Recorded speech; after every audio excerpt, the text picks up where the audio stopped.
तन सराय में जीव मुसाफिर करता रहे दिमाग रे, रात बसेरा कर ले डेरा तू चले सवेरा त्याग रे। ये शरीर एक धर्मशाला बताई है। संतों ने इस जीव को जगाने के लिए नाना प्रकार के उदाहरण दिए हैं।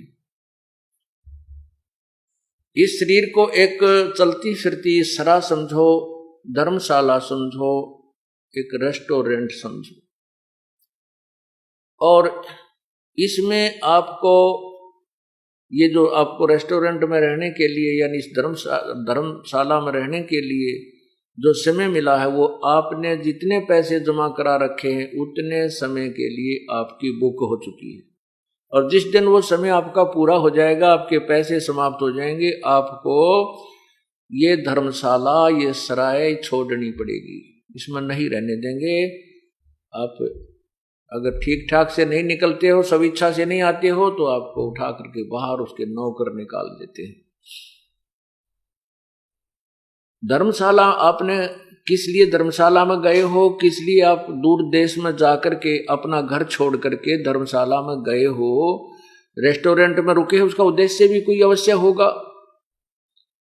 वहां आप बिजनेस करने गए हो, आप वहां किसी व्यवसाय के लिए गए हो, और जो उस धर्मशाला में कमरा बुक करा के वहां व्यवसाय करते हैं, अपना कोई बिजनेस करते हैं, वो लोग 2 के 20 बना लेते हैं।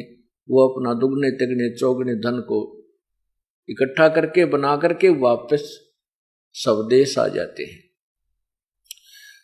और जो व्यक्ति उस धर्मशाला में जाकर के, सराय में जाकर के कमरा भी बुक करा लिया और जो मूल धन लेकर गया था उसमें से शराब पीवे, हुक्का पीवे, जुआ खेले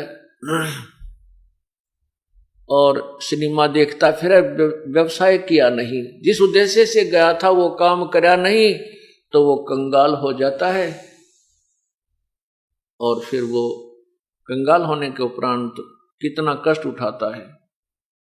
इसी प्रकार इस तन सरा में जीव मुसाफिर करता रहे दिमाग रे, रात बसेरा कर ले डेरा चले सवेरा त्याग रे।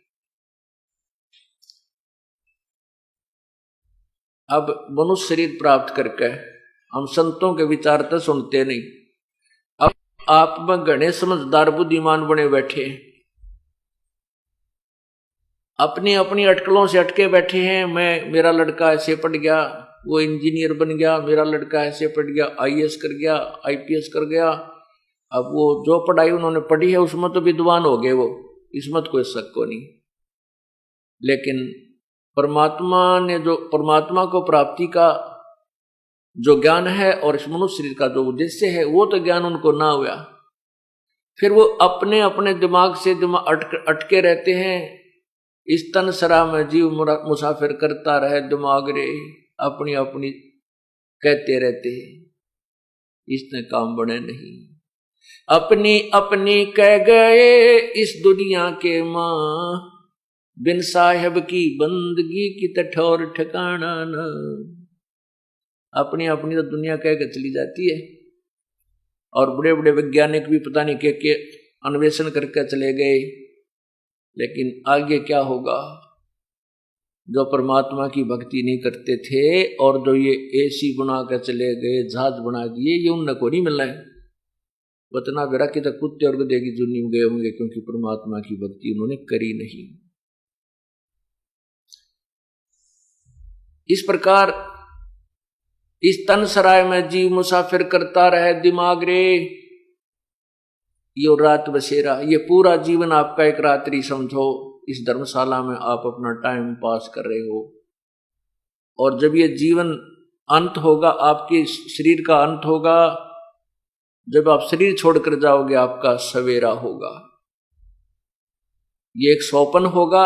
आज जिसको आप बेटा मानते हो, बेटी मानते हो, माता मानते हो, पिता है, मेरी कार है, कोठी है, मेरी जमीन, इतने एकड़ मेरी जमीन है, जब स्वप्न सा होगा, यानी जैसे स्वप्न में हम कई बार कार में बैठे होते हैं, रांची स्पीड पर चला रहे हैं, कभी ब्रेक मारते हैं, कभी गेयर बदलते हैं, क्लच दबाते हैं, और जब सपना टूट जाता है तो उड़े रजाई में पैर मारते पावा, वो कार नहीं होती।